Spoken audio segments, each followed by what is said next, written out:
Me sinto arder em chamas, me chamas, sou teu pescador. Vi tuas curas, branduras na voz e um sol de ternura rompendo o tabu. Deixei meu Pai, meu mar, meu cais e busquei meu lugar junto a ti.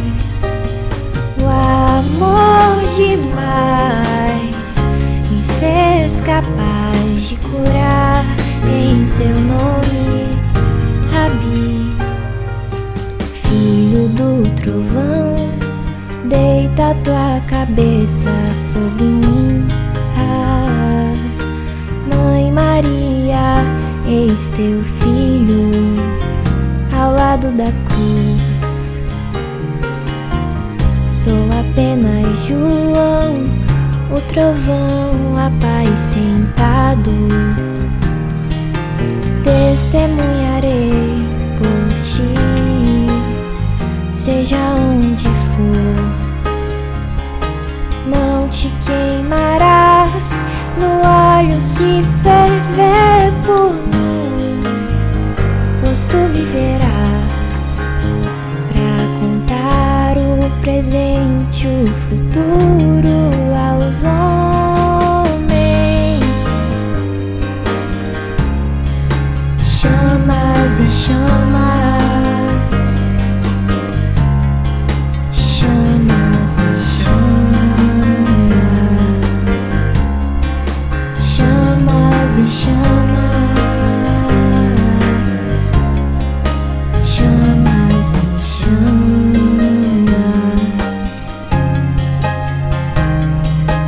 Mas nem toda a terra poderá conter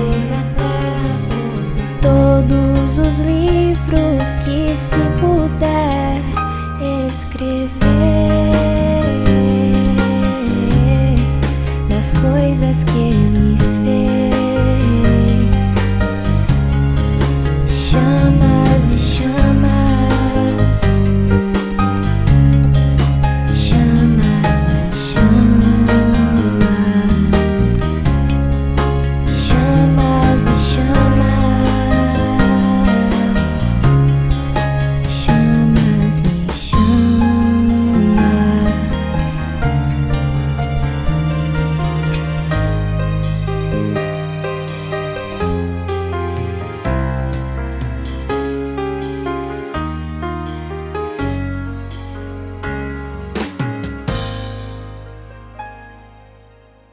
Olá, meus irmãos da casa de Tio Ormindo. Tudo bem com vocês? Eu espero que sim.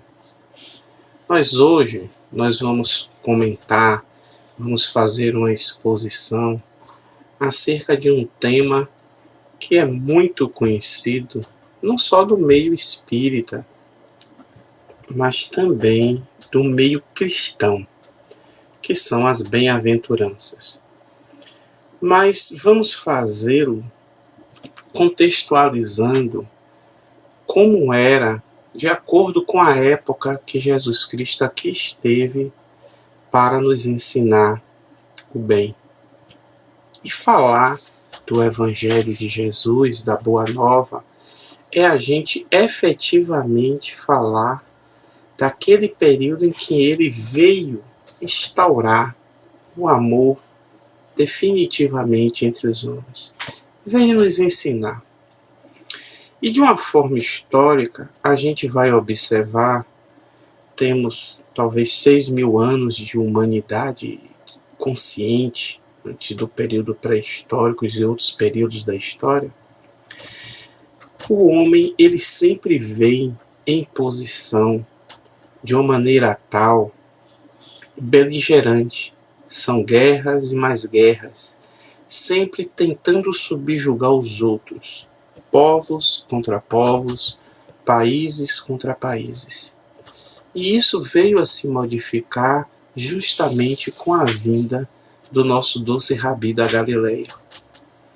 A gente deve entender, e quando a gente pega o Velho Testamento, principalmente no livro de Isaías, né, aquele dos profetas, o próprio Elias, fala acerca da vinda daquele que viria a vingar Israel, a vingar os hebreus.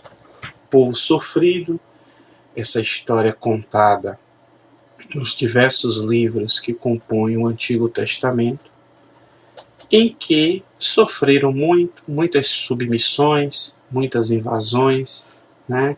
400 anos de cativos no Egito, né? Num bom período, quando José, um dos filhos de Jacó, trouxe uma parte deles para conviver no Egito, já que ele gozava de um cargo de primeiro-ministro, mas sempre nessa dependência, ou querendo ser independente em relação àqueles povos da época que ali conviviam. E não foi diferente na época que Jesus aqui chegou, que estivesse o mundo novamente num clima de beligerância, mas, sobretudo, de um domínio total, o que hoje chamamos Europa, e uma grande parte da Ásia, do Império Romano, sob o domínio de Roma. E Jesus veio neste momento da história em que os judeus, eles efetivamente estavam sob o jugo romano. E tudo, meus irmãos, que eles achavam que precisavam era de um herói, vingador, aquele que iria livrá-los dos romanos. Eles imaginavam um rei vindo dos céus em cavalos de fogo, naquelas carruagens, né? Mas o que ocorreu foi que o que se instaurou com Jesus Cristo foram efetivamente, e aí eu costumo dizer, de que se a gente for definir Jesus Cristo em uma única frase, a gente pode dizer de que ele veio transmitir para a humanidade os pensamentos de Deus. E assim o fez o nosso Mestre Jesus. Isso chocou os judeus à época, pois eles não esperavam isso. Na verdade, eles esperavam mais guerras no sentido de conquistas, de libertação. E o Sermão da Montanha, a passagem que é narrada lá no capítulo 5 de Mateus, é narrada também em Lucas, vem expressar efetivamente o objetivo da vinda de Jesus até nós. Ele, governador espiritual da Terra, participante da criação do nosso planeta. E ele vem nos trazer, com o Sermão da Montanha, exatamente aquilo que necessitávamos. Quando vamos falar dessas bem-aventuranças que foram ditas, proferidas no Sermão do Monte, a gente logo de frente, logo de imediato, a gente tem que entender de que a gente tem que entender do que o que Jesus exala, do que ele fala, para nós espiritistas, reúne um conselho, reúne um ensinamento que é universal. Para outras religiões cristãs, e até para os não cristãos, fica difícil o entendimento do que Jesus quis dizer naquelas 9 bem-aventuranças. Alguns autores consideram 7, outros 8. Vamos falar das 9, do que se começa com bem-aventurados, né? Os textos. E a gente vai entendendo, meus irmãos, que é preciso ter um mínimo de condição moral para começar a entender o ensinamento de Jesus. Wagner, e quem não tem? Quem não tem vai ler, vai procurar leituras edificantes. Na prática do dia a dia, vai começar a galgar esse caminho de entendimento. Mas, como sempre, sabendo-se que o melhor caminho é o caminho do bem. É a prática do bem e do amor ao próximo. Bem, Jesus Cristo, ele quando aqui esteve, já havia sido precedido por outros tantos filósofos da humanidade. A exemplo de Lao Tse, na antiga China. Lao Tse, ele já dizia: pagai o mal com o bem, porque o amor é vitorioso no ataque e invulnerável na defesa.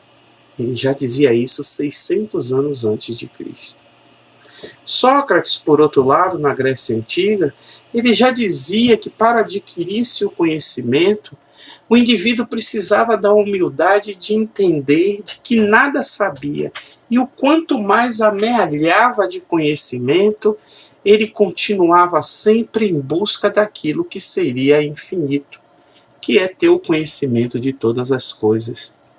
E aí a gente vai começando a entender que o que se forma à época de Jesus eram grandes questionamentos. E Jesus, então, começa a sua jornada dizendo de que não veio destruir a lei, mas ele veio para melhorá-la, ele veio para cumpri-la. E ele faz essa magnânima síntese no que chamamos do maior mandamento: amar a Deus sobre todas as coisas e o próximo como a si mesmo. Para nós, meus irmãos espiritistas, assimilar as bem-aventuranças, entender o que elas querem passar, quando nós sabemos que existem aqueles princípios, aqueles institutos que nós tanto nos baseamos e lastreia o nosso conhecimento, a gente dispõe desse conhecimento da imortalidade da alma, do conhecimento da reencarnação e da lei de causa e efeito. Com esses conhecimentos que nós trazemos, a gente vai entender que nós realmente somos bem-aventurados. Nós vamos entender por que muitas vezes sofremos e por que muitas vezes o que nos acontece é para a nossa melhoria. A gente vai poder começar a compreender de que a gente precisa cultivar uma serenidade íntima, uma compreensão, um estado de tolerância, para que a gente possa deixar que as bem-aventuranças adentrem em nós. Esse é um processo individual, é um processo íntimo. Cada bem-aventurança vai chegar até nós, segundo a condição moral que nós estivermos. Então, lê a bem-aventurança 10 anos atrás, 5 anos atrás, atualmente, 20 anos à frente para o futuro, terão interpretações diferentes. E elas vão exatamente ser de acordo com como nós somos, não como parecemos que somos. Então nós vamos começar a entender de que a sinceridade, a vontade de querer se transformar moralmente é o principal fator para que a gente possa compreender o que Jesus Cristo veio nos dizer. Porque as transformações com a prática do bem, meus irmãos, elas são imediatas. As bem-aventuranças, elas não estão para nós lermos e acharmos que num futuro distante nós vamos conseguir chegar lá. É verdade.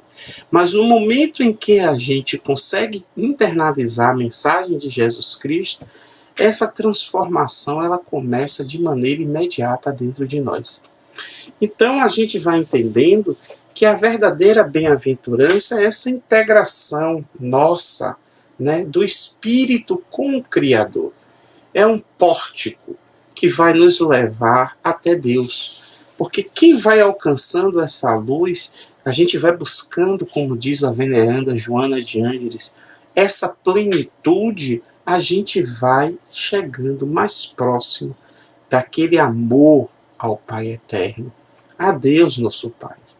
E vamos alcançar então esse tesouro. Nós, somente mais uma vez antes da gente falar acerca de quais são essas bem-aventuranças, nós vamos ver que nós não estamos na Terra para brincar.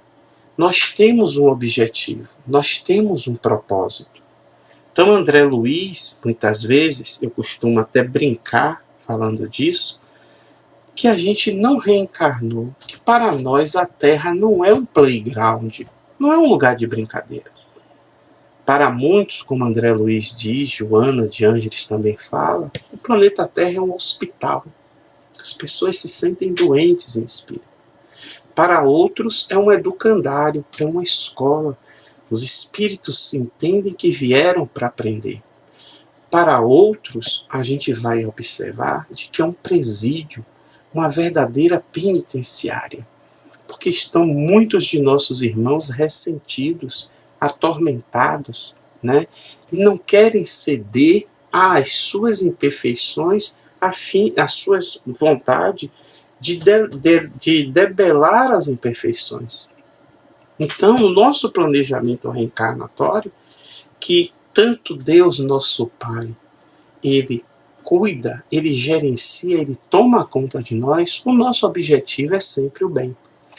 Então, Jesus Cristo veio transmitir isso nessa época, nessa conturbação em que estava a humanidade, e como diz Dona Amélia Rodrigues, não muito diferente dos dias atuais, essa conturbação.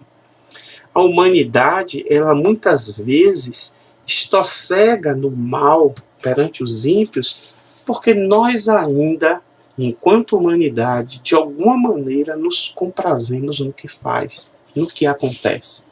Mas isso a gente vai entendendo de que à medida que nos transformamos, nós vamos então nos melhorando. E a gente começa dizendo que lá em Mateus, no capítulo 5, tanto Mateus quanto Lucas falam que Jesus, vendo as multidões, se pôs a ensiná-los, dizendo. Algumas traduções falam vendo as turbas.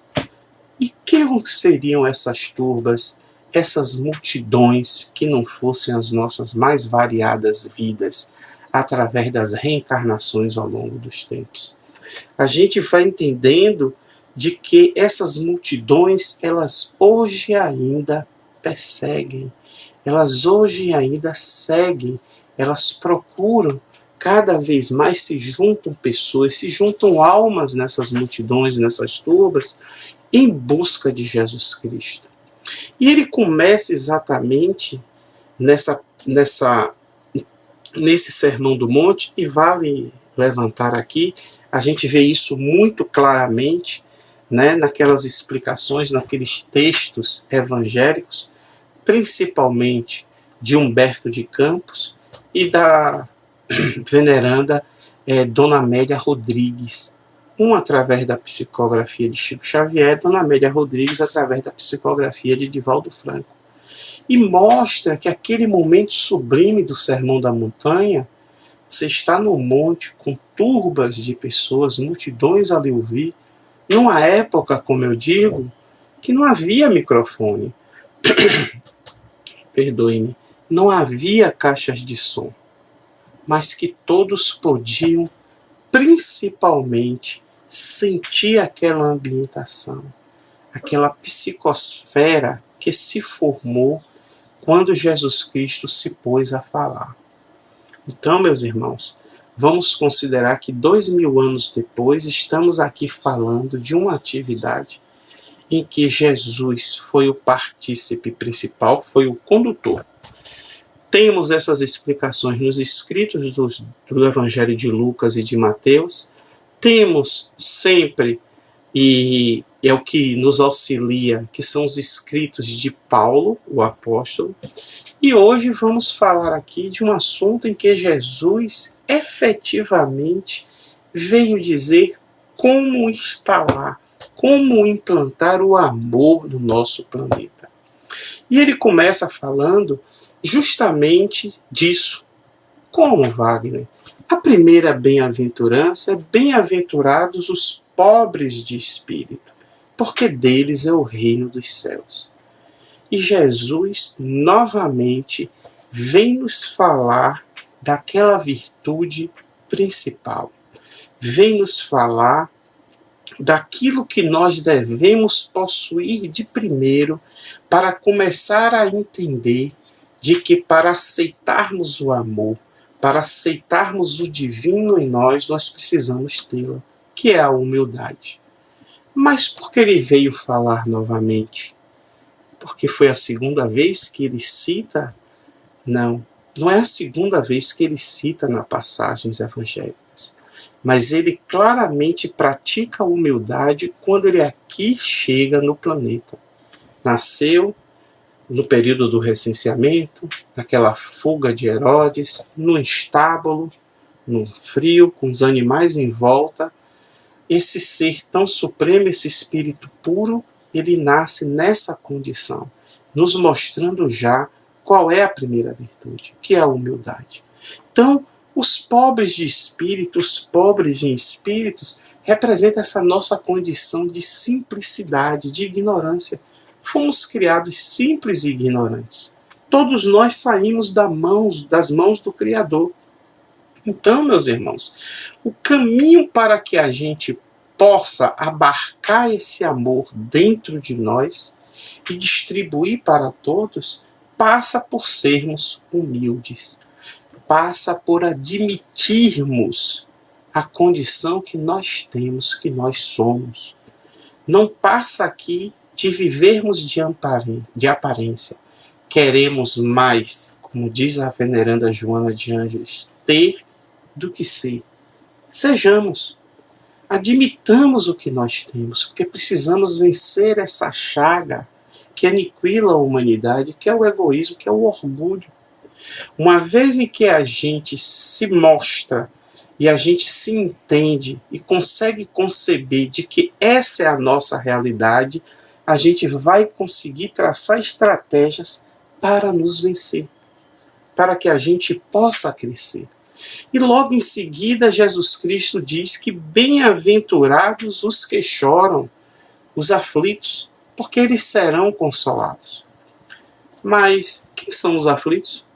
Quem são esses aflitos que não senão nós? Nós, meus irmãos, somos os anjos caídos. Nós somos aqueles a que Jesus veio reerguer, veio nos dar a mão para nos levantarmos. Porque estamos num planeta de provas e expiação. Nós estamos num planeta que é povoado por espíritos que naquela escala espiritual está mais próximo ainda do mal do que do bem pleno. Nós vamos entender que nós precisamos nos adequar às leis universais. E quando Jesus nos convida a sermos bem-aventurados, ele nos fala no sentido de que, uma vez que entendemos por que sofremos, nós logo superaremos esse estágio. Nós vamos saber que precisamos lutar pelas nossas transformações morais. E essa transformação moral, meus irmãos, ela vai acontecer junto com uma atitude que todos devemos ter, que é o arrependimento. Então, já sabemos por que choramos.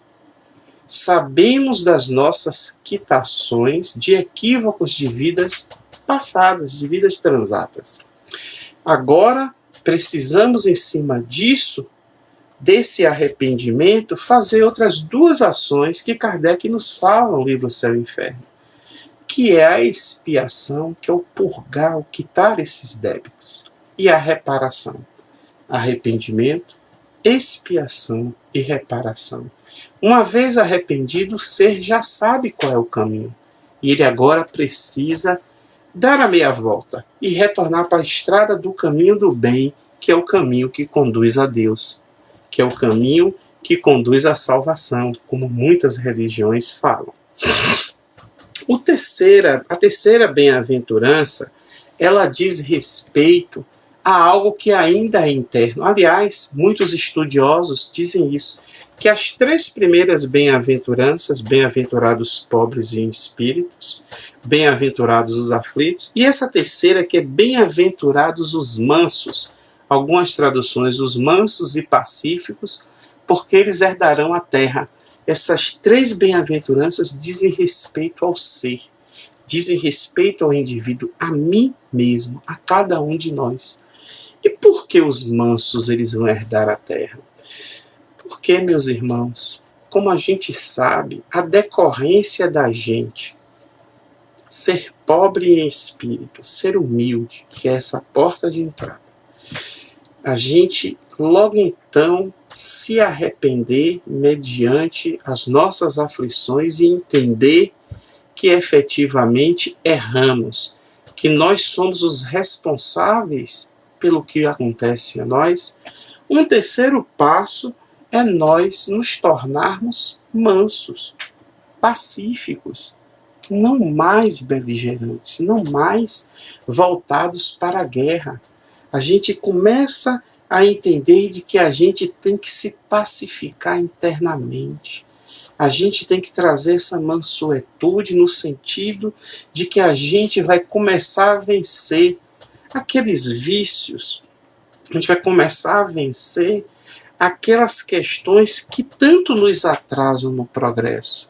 A inveja, o ciúme, o ódio e demais outras que nós conhecemos, para que a gente possa herdar essa terra íntima.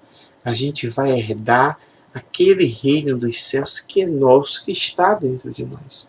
No momento em que eu me pacifico, que eu me torno manso, eu consigo então efetivamente me conhecer, me autorrealizar.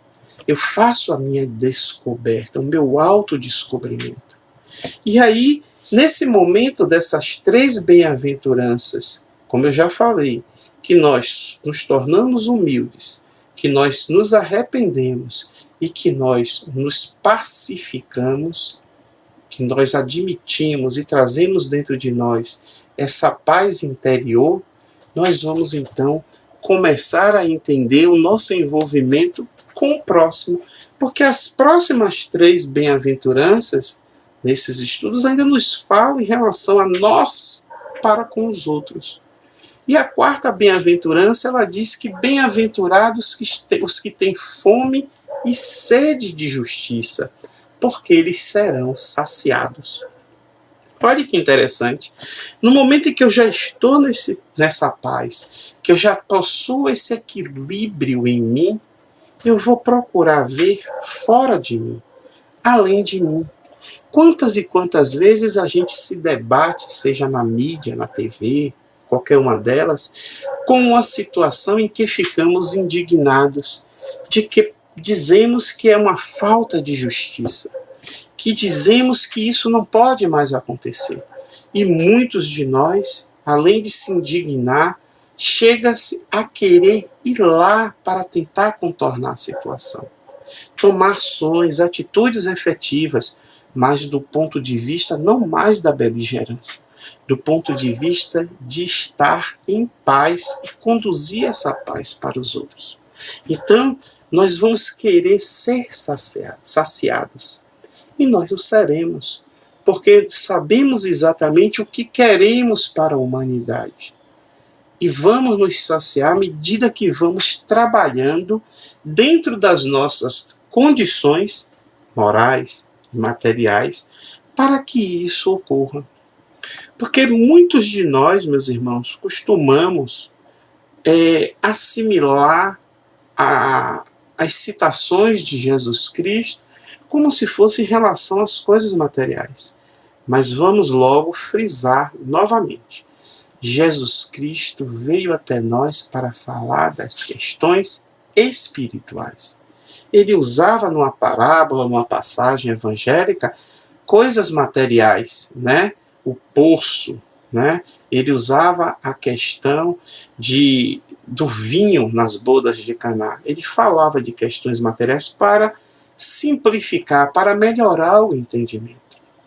Então, passamos a essa sede de justiça, de bebermos essa água, a fim de que todos possam ter acesso a esse manancial. Com isso, uma vez que queremos que o nosso próximo, que as pessoas tenham acesso à justiça, que comece a imperar, gostamos tanto do que está acontecendo conosco, que queremos dividir, compartilhar com os outros. Então, automaticamente, o termo é esse, nós passamos, meus irmãos, a começar a praticar a misericórdia. E Jesus nos fala que bem-aventurados misericordiosos, porque receberão misericórdia. E por que receberão? Porque faz parte da lei de retorno, a lei de causa e efeito.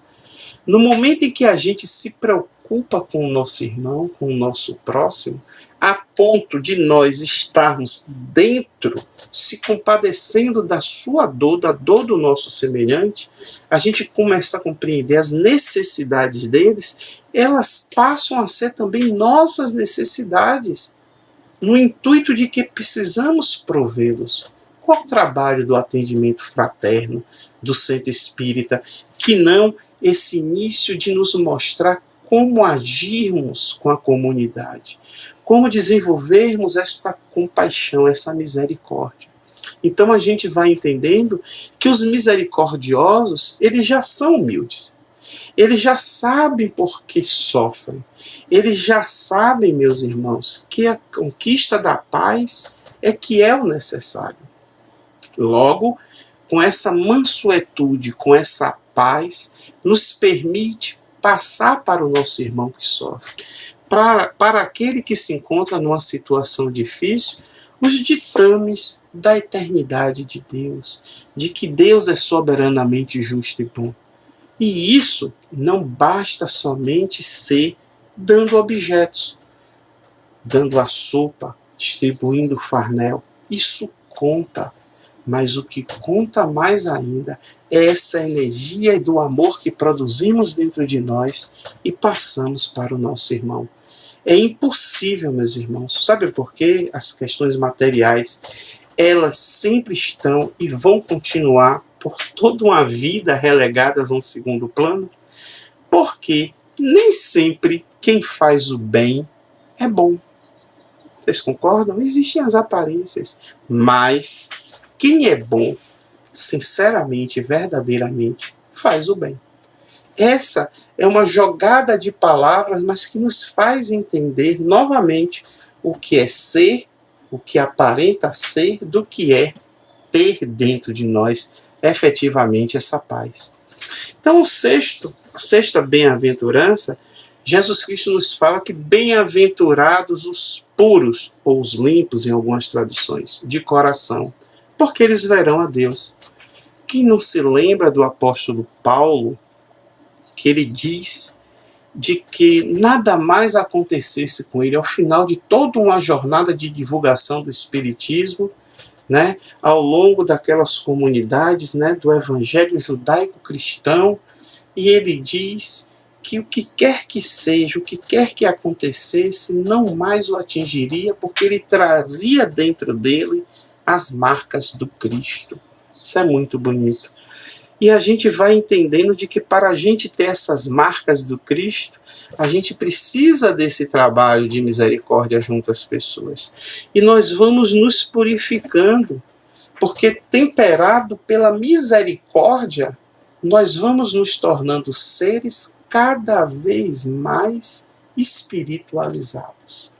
Nós vamos no crescimento dessa escada de Jacó, subindo degrau a degrau, para que a gente atinja uma condição elevada de crescimento moral. Porque enquanto, meus irmãos, os puros de corações, eles adquirem essa faculdade de chegar mais próximo do Criador, de compreender a grandeza da obra de Deus, nós vamos ver a Deus. Nós vamos ver a Deus no momento em que a gente vai observar o bem em tudo.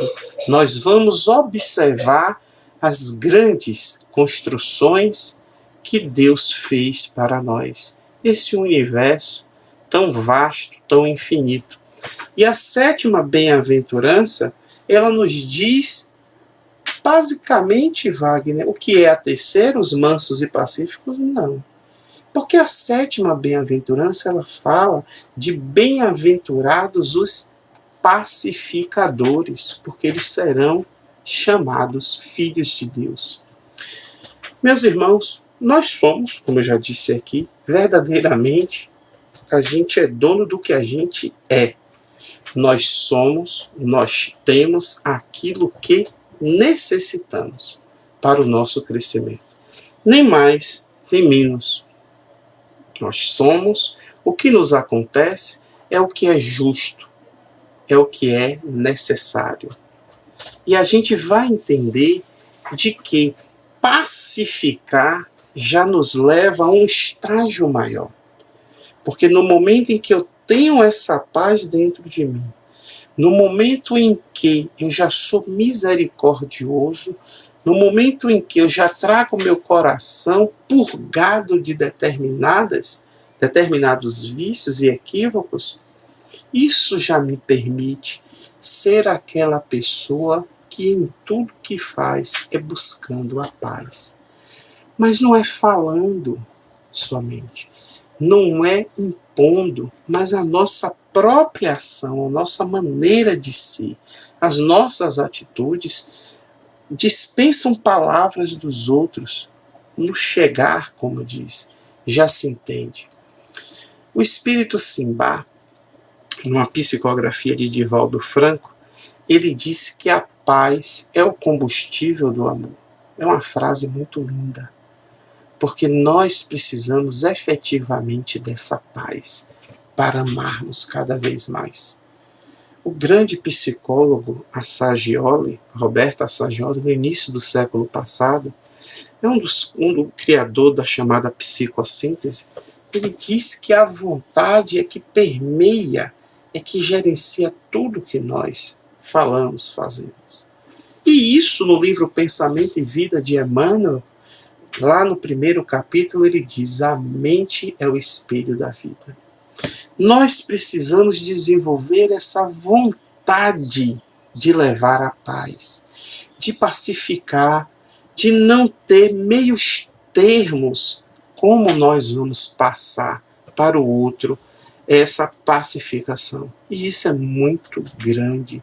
Isso denota uma elevação, meus irmãos, porque já não deixamos mais ser enganados, sermos ludibriados por qualquer ação, ainda que fingimento, de que possa não conduzir à paz.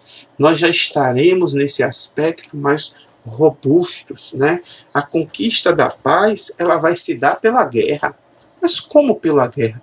Pela guerra que nós vamos traçando conosco mesmo intimamente, para vencermos aquilo que nós, ao longo das encarnações, nós temos de ruim, nós temos de não aproveitado. E com isso, meus irmãos, a oitava bem-aventurança, Jesus Cristo nos fala que bem-aventurados os que são perseguidos por causa da justiça, porque deles é o reino dos céus. Existe no mundo atual, isso sempre teve, um termo chamado justiça pelas próprias mãos. A gente tem que aprender a separar o que é essa justiça dos homens, né? O termo de ser justiceiro, que isso está diretamente ligado a uma justificação da violência. A lei de talião, a lei de tal e qual, né? Olho por olho, dente por dente. Fazer justiça com as próprias mãos. Não. O que a gente precisa entender é de que aqueles que são perseguidos porque são justos, é deles também o reino dos céus. Por quê? Porque essa misericórdia que a pessoa consegue almejar, essa paz dentro de si que ele leva, vão ter ainda os oponentes. No mundo de provas e expiações, vão ter aqueles que ainda vão de encontro à lei de amor. Vão ter aqueles que ainda estão arraigados no primarismo animal, nos instintos, sequer adquirem emoções para que mais adiante se transformem em sentimentos permanentes. Essas pessoas, elas necessitam mais e mais de amor. Elas precisam ser educadas para o bem. E essa fidelidade incondicional ao bem é que nos vai fazer permitir passar pela porta estreita, de alçarmos o reino dos céus. Nós precisamos, então, fazermos um trabalho em que o ponto de partida é a gente se admitir humilde. E o ponto de chegada, esse ponto de chegada não tem. Porque a escada de Jacó, a busca da plenitude, ela é eterna, meus irmãos. Sempre tem um caminho a percorrer mais adiante, rumo a Deus. Então a gente vai entender de que justiça, a gente tem que fazer justiça através das atitudes corretas. A retidão. Buda falava isso, né? Quando ele dizia que devíamos ter o pensamento correto, a ação correta, a maneira de falar correta. E aí eu me lembro que quando a gente está estudando isso, a gente faz assim, vixe, são óctuplos, são 8 termos. A gente vai vendo que essas verdades óctuplas, nós precisamos efetivamente, meus irmãos, estar mansos, estar pacificado conosco mesmo, levar a paz a todos para agirmos com essa retidão. Por isso que o justo vai sofrer perseguição. E nem sempre a perseguição decorre dos maus. Decorrem também daquelas pessoas que ainda não têm o entendimento. E muitas vezes essa perseguição decorre também ainda daqueles pontos que nós trazemos dentro de nós e que precisam ser burilados, lapidados com um cinzel da humildade mais e mais. Então a gente vai entendendo de que quando Jesus Cristo nos disse que no mundo nós teríamos aflição, mas que tivéssemos bom ânimo, porque ele venceu o mundo, ele está nos dizendo que nesta busca por paz, nesta busca por justiça, ainda vamos conseguir, seguindo ele, que é o caminho, a verdade e a vida, sermos perseguidos, mas que faz parte da batalha. Aliás, Emmanuel nos diz, né, que o bem será o grande vencedor, mas que o mal não vai se entregar sem luta. Então nós temos que, como a veneranda Joana de Ângeles nos fala, porfiar no bem. Nós precisamos efetivamente fazer esse trabalho incessante, né, de trabalhar, de servir, de perdoar, de amar. E por fim, a última bem-aventurança, que alguns dizem que é parecida com a 8ª, e o é, mas ela tem um detalhe, porque ele diz: bem-aventurados sois vós, quando vos injuriarem e perseguirem, mentindo, dizendo todo o mal contra vós por causa de mim. Por causa de mim, Jesus. Então, um é quando a gente procura a justiça, a paz. O outro são aqueles que são contra Jesus Cristo. Nós precisamos ser fiéis ao ensinamento dele. E não arredar 1 milímetro, como diz o ditado aqui no Nordeste, não arredar o pé 1 centímetro de que o verdadeiro ensinamento é o de Jesus Cristo, conforme eu lembrei. Ele nos disse que ele era o caminho, a verdade e a vida, que ninguém ia ao Pai senão por ele. Então, nessa bem-aventurança, demonstra o exemplo máximo de fidelidade, de sermos um soldado do exército de amor de Jesus Cristo. Nós precisamos entender de que a finalidade das bem-aventuranças é que a gente faça adesão a esse exército de Jesus. Nós não precisamos de títulos, nós não estamos aqui para sermos obrigados a isso. Mas cada um de nós, ao seu tempo, vai entrar nas fileiras desta luta do bem contra o mal. Mas uma luta que não mais é uma luta de ofensas, não mais é uma luta de agressão enquanto encarnados física, ou quando no mundo espiritual de tormentas, de subjugações, de obsessões. Não. O que Jesus nos assinala, meus irmãos, como Emmanuel diz, é que a gente tem que fazer essas bem-aventuranças de maneira que seja eterna. É um caminho, diria um roteiro, da maneira pela qual nós vamos ascender aos céus, seja para ficar ao lado direito, esquerdo de Deus, na frente, atrás, não importa.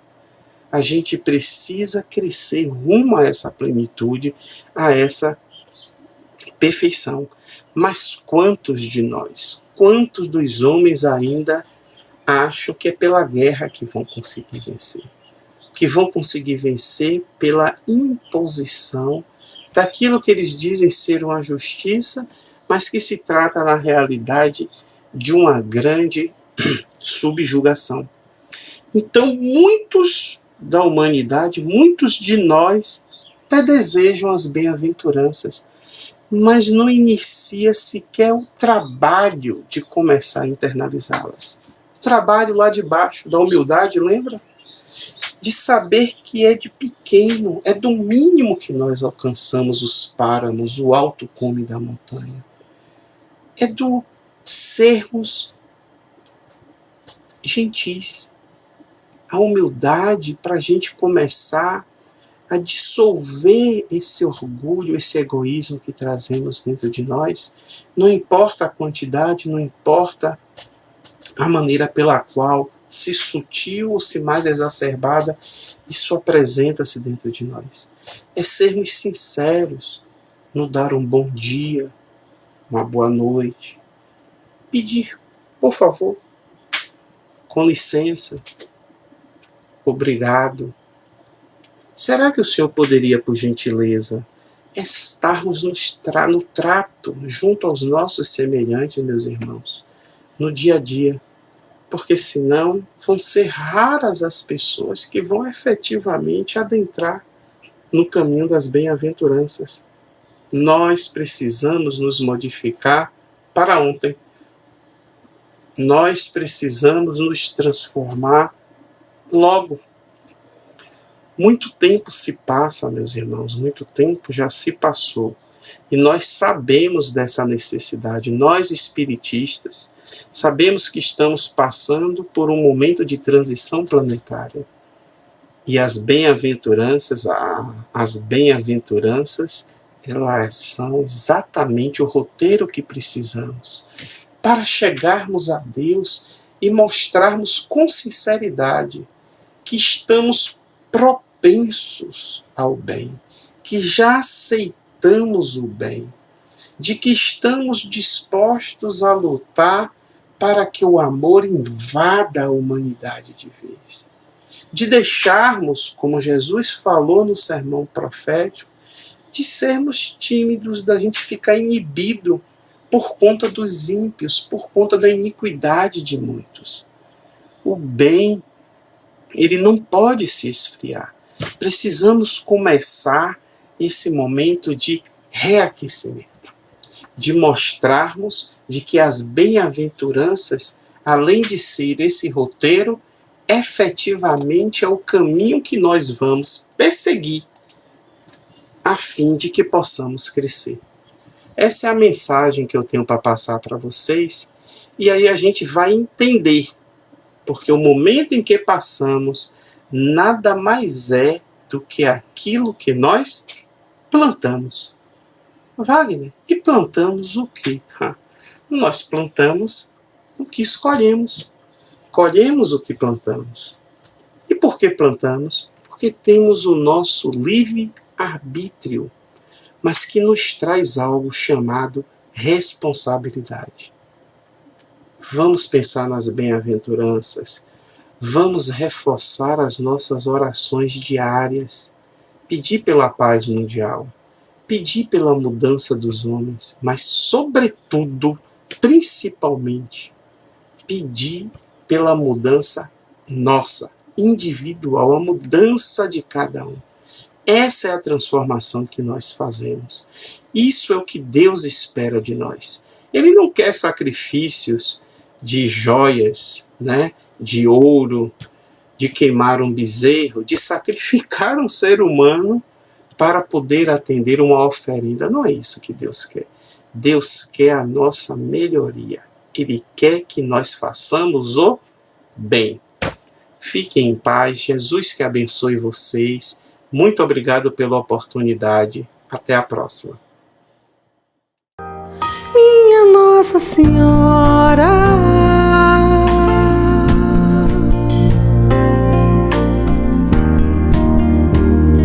me dá um colo tempo que a gente não conversa. Eu vivo nesse mundo tanta pressa, mas eu não esqueci do teu amor, nem da tua companhia e da fé que me acompanha noite e dia e me faz levantar. Minha Nossa Senhora,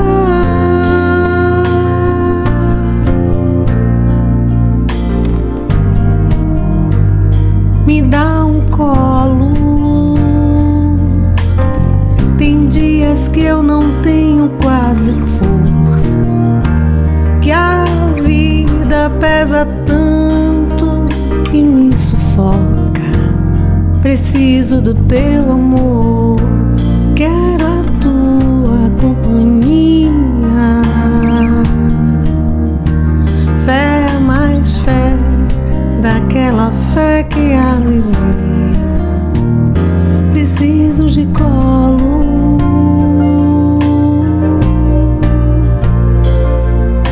me dá um colo.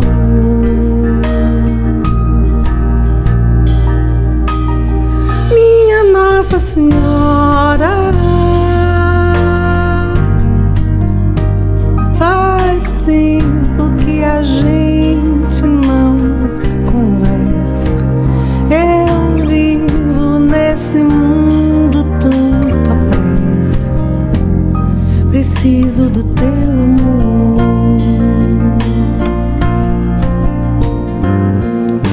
Eu tenho tanto medo do amor que hoje eu já nem vivo por inteiro. A paz que eu procuro tá aqui dentro, eu sei, mas dá um colo. A paz que eu procuro tá aqui dentro, eu sei, mas dá um colo.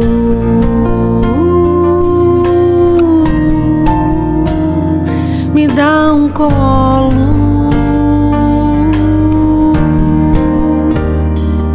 me dá um colo.